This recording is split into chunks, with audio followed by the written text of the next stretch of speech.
NMN ఇష్టం టీవీకి స్వాగతం. మనందరికీ నల్లని వాడు పద్మనయనంబుల వాడు అనగానే మనకు గుర్తుకు వచ్చే పద్యము పోతన రచించినటువంటి ఆంధ్ర మహాభాగవతంలో ఉన్నటువంటి పద్యము. గోపికలు శ్రీకృష్ణుని వెతుకుచూ బృందావనంలోని తరులతా పుష్పములను ఉద్దేశించి చెప్పిన పద్యం మనకు గుర్తుకు వస్తుంది. అది ఏంటంటే, నల్లని వాడు పద్మనయనంబులవాడు కృపారసంబుపై జల్లెడువాడు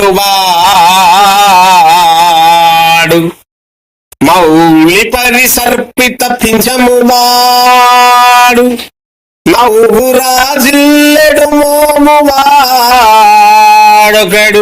చెల్వల మానధనం తెచెనో మల్యలారా నీ పొదల మాటున లేడు గదమ్మ చెప్పరే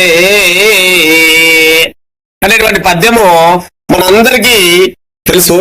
కానీ అదే మహాభాగవతంలో అలాంటిదే మరొక పద్యము నవమ స్కందంలో ఉన్నది. అది శ్రీరాముని గురించి సంబంధించినటువంటి పద్యము.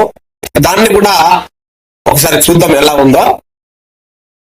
నల్లని వాడు పద్మనయనంబులవాడు మహాసుగంబులు విల్లును దాల్చువాడు జడు విప్పగు వక్షము వాడు మేలుపై జల్లెడువాడు నిక్కిన భుజంబులవాడు యశంబు దిక్కుల జల్లెడువాడునైనా రఘు రఘు సత్తముడిచ్చుట మా కవిష్టముల్ అని అదే పోతన రచించినటువంటి భాగవతంలో నవమ స్కందంలో ఉన్నది.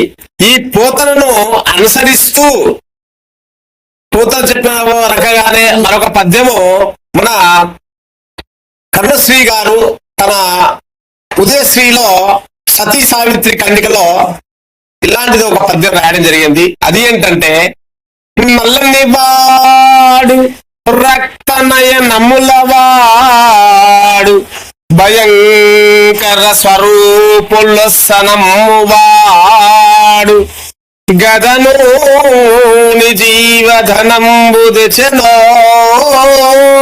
బిల్ల పురందులా కనిపి